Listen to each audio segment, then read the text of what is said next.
Well, the pits have certainly told quite a story this afternoon at Syracuse. McCready had been in contention to win until he cut a right rear tire down, made a pit stop for a new right rear tire, went out with the sheet metal still rubbing it, went back into the pits, had it fixed, went back out, got himself back in contention again, and right now he is going ever so slowly. He did not even stop in his pit.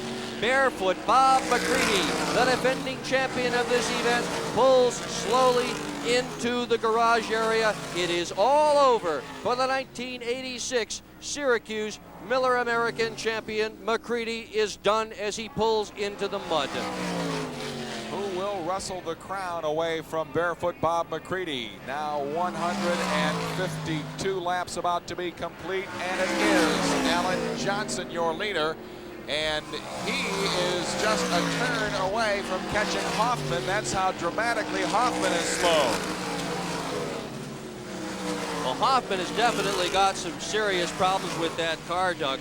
The adjuster on the right front is what really retains the amount of balance on the four wheels of the car, and apparently it slipped way, way up where it wasn't supposed to be. They didn't have an opportunity to set it properly. They just beat on it with a hammer. It may or may not hold no matter what. You can better believe that the suspension on Hoffman's car is not right. And at the moment, Alan Johnson running very, very well. Behind him, the 12 of Jack Johnson. Remember, Johnson earlier lost laps in the pits. Now we look at Hoffman. We are told that in second place, it's the 85 of Jimmy Horton. He trails Alan Johnson by less than 4 seconds. Only one other driver is on the lead lap, according to our information. That's Charlie Rudolph in third place.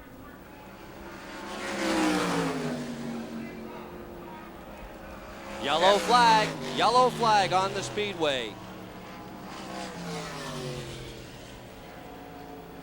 There it is.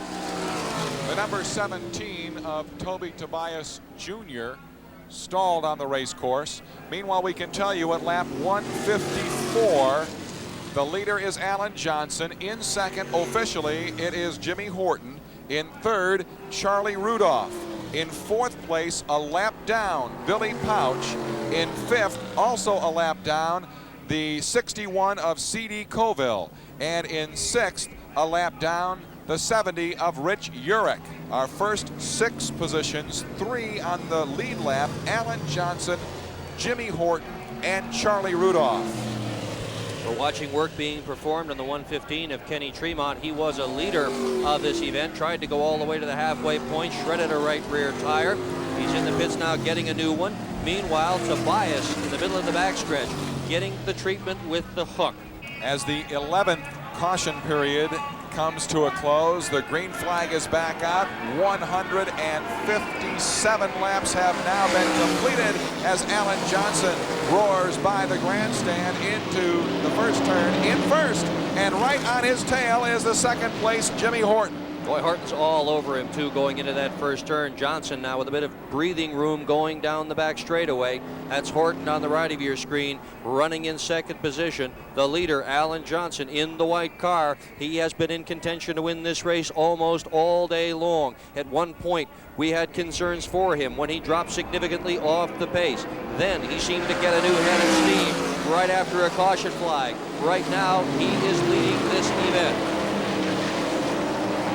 Regardless of the winner here this afternoon, no one can say it looked easy because it has been a struggle all afternoon. Boy, what a grueling test of men and machines. This has really been a tough day, to say the least, on everybody here at Syracuse.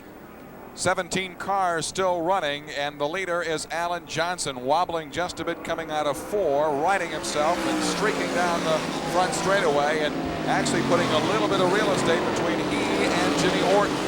But Horton closes back in as they head into 2. And all concerns about this race being shortened by rain are absolutely over. The weatherman predicted a rainy day today. We have a virtually cloudless sky. This thing will go all the way to the end. We should give a round of applause to Glenn Donnelly and his track crew, who worked very hard to get this racetrack ready. They got the event off on time despite conditions that most people thought were so devastating that they wouldn't even get a race in today at all. And look at us as the laps wind down. We are on lap 160. 28 laps remaining. And we can tell you that Charlie Rudolph is losing ground. Charlie Rudolph is now appearing to slow a bit on the racetrack as he had some trouble navigating through 1 and 2. Still maintaining, though, his third place position. Horton running in second position. Remember, at one point had gone a lap down in the race. Look at the nose on Horton's car. It's very different than the nose on Alan Johnson's car. Everybody's working on aerodynamics, particularly at the front end, to try to get extra aerodynamic downforce on the nose of the car here at Syracuse. These cars are all built to run on half-mile dirt tracks where you need a lot of weight in the back end to really go fast. Well, things change when you get here to Syracuse. You need more weight on the front end. Look at the nose on Horton's car. See that little scoop up there? As opposed to Alan Johnson's nose that's in the lead. Horton now with a move on the outside. He's going to try to take the lead going into the first turn. Can't get him. Can't get him in turn 1 and gives up a little bit of ground. But now will make another move on the back straightaway as he closes first within about 2 car lengths and then has to put on the blinders a little bit. Johnson pulls away into lap traffic into turn 4. This is Dave Late that they're working on right now, coming off the fourth turn. Look how Late drops down. The gentlemanly thing to do, let him have some room. Horton takes advantage. He tries to go to the high side. Nothing doing. Not fast enough to get outside, getting into the first turn. This is the last car they'll have to deal with for lap traffic for a while. About 2/5 of a racetrack clean ahead of Alan Johnson now, as we are 163 laps down. The red car that you see on the right side of your screen that's running behind the 85 of Horton, that's Jack Johnson. He lost laps earlier in the event when a fuel pump went south on it. He's one of the drivers that have got those new Pontiac cylinder heads, and he is showing a lot of muscle with those heads right now, even though he's down laps and is not in contention to win. There you see Jack Johnson. Again, only 3 cars on the lead lap. Alan Johnson, Jimmy Horton, and Charlie Rudolph. But the battle for first is still going strong. And there are your leaders down the front straightaway.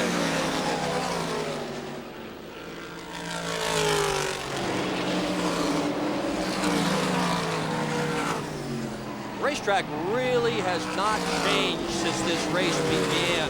Took a couple of laps to break it in, work it in. Whatever holes that were going to be developed, they have not gotten appreciably worse. You see one of them right there. That's the one in the third turn. The drivers have contended with that all day long. Most of them electing to go high on it. But nothing else has really happened to the racetrack. Once it broke in, there it was. Drivers are not in a position to be able to change the chassis of their cars too terribly much. They can change the weight on them. They do have weight adjusters in the majority of these cars. Some of the drivers can adjust the amount of braking effort on the front versus the rear of the car, and a couple of them can change the front suspension a very little bit, but not too terribly much. You see rear end damage right there on the 85 of Horton.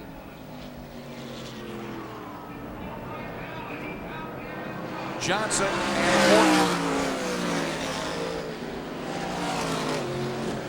You wonder how fast they're running. John Snyder just calculated the leader's speed. He is running within 0.4 of 1 second of his qualifying speed. Now, qualifying is what you do when you're running as fast as you possibly can.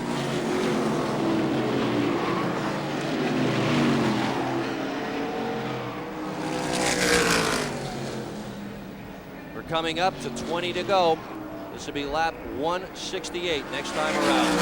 And that means there are just 20 laps remaining in this 300-kilometer event. Well, Doug, what do you think? Is Horton playing a waiting game here? Has he got a shot at the leader? Is he running the car as hard as he can? That is what I was going to ask you. Oh, and I thought you knew the answer to that. I think that the whole thing will unfold. Look at him make a move, and he's got him. Alan Johnson is up against the wall, and Horton has taken over the lead. AJ Slideways slid just a little bit too much. Boom, he hit the wall. There's your new leader. Johnson obviously with a problem. You see the left rear tire spinning and sliding. That's a good indication that there is no right rear tire on the car. No, there is a right rear tire. He's just out in the loose stuff. That's all that's gone wrong. Johnson has something wrong with the car now. He heads for the pit area. Johnson. Oh, he's almost spinning the car out. He's going down pit road absolutely sideways. He is almost unable even to go at half speed. Let's go to Andy Fusco in the Alan Johnson pit. Alan Johnson's car skidding to a halt here. Initially, his crew is saying there's a broken axle. Alan's signaling he doesn't know what's the matter. Tico Gonley, I can hear him in the background. His guess is that it's a broken axle. The motor has been turned off. Alan Johnson is disgusted. Your leader has to retire with what appears to be a broken axle. He's getting out of the car, and Alan Johnson, looking for his second Syracuse win, denied the opportunity with less than 20 laps to go. Alan. He had just turned a 31 flat lap, faster even than qualifying, just before he had that problem. So if you're wondering if he was on the gas, the answer is he sure was on the gas. Well, Alan Johnson is in the pits with Andy Fusco. Alan, what happened out there? Well, I just lost a bolt, the suspension bolt, lost it in the hole. You're blaming rough track conditions. A lot of people have said the same thing to me today. Yeah, we were leading the race. We were far from the fastest out there, but we were the luckiest up until that point. Our luck ran out. Even though you've lost the race now, you've got to be happy with getting the $10,000 bonus for leading the 100th lap. Yeah, when I led to 100, I felt like I won a race right there, so I feel pretty good. He's disappointed to have been retired, but Alan Johnson has a $10,000 Band-Aid to soothe the wound. As Jimmy Horton inherits the lead, as the starter gives the white flag, one more lap to go, we will be back under green. When that happens, we will be on lap 172 of 188 with Jimmy Horton in the lead and the 72 of Rudolph in second place, the only two men on the lead lap. And Charlie has a total of 8 cars in between he and Horton that are lapped. So he's got a considerable amount of traffic to go through. The pace car pulls off. Horton will have nothing but clear track ahead of him as he starts to accelerate now in turn 3.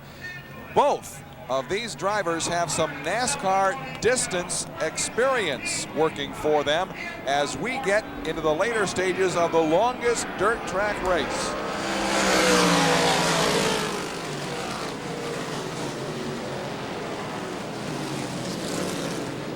Horton pulls away. Rudolph having a terrible time in traffic.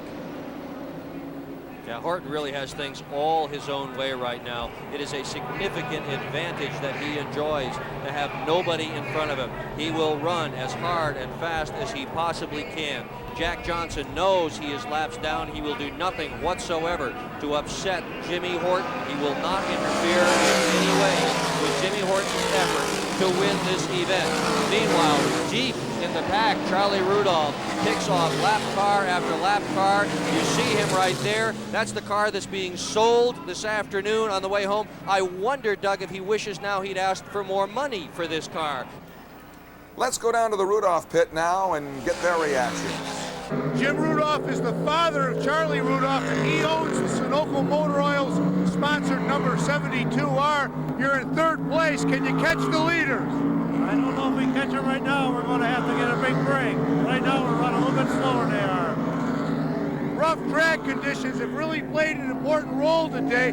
Have you done anything special to make your car be able to go the entire distance? Yes, we prepared well. We've got coolers on everything we can think about. We got that Sunoco Motor Oil, which always does the job for us. Interesting, we were talking yesterday, you and Will Cagle, about the number of people who could conceivably win this race, and the number was 20 with a possible 5 wild cards for attrition. Yeah, really, the race could have been won by an awful lot of people when the green flag dropped. Right now, however, the odds-on favorite is Jimmy Horton. But remember how many people we have seen run up front and get in trouble. Barefoot Bob McCready, who is now behind pit wall. Brett Hearn, who is now behind pit wall. Alan Johnson, a pre-race favorite, Danny Johnson, all retired, all out of this event. Will Horton be able to stamina all the way to the end? Will this car that was damaged early in the race be able to hold on and continue? He has got a total of 10 more laps to go. We're going down to the Horton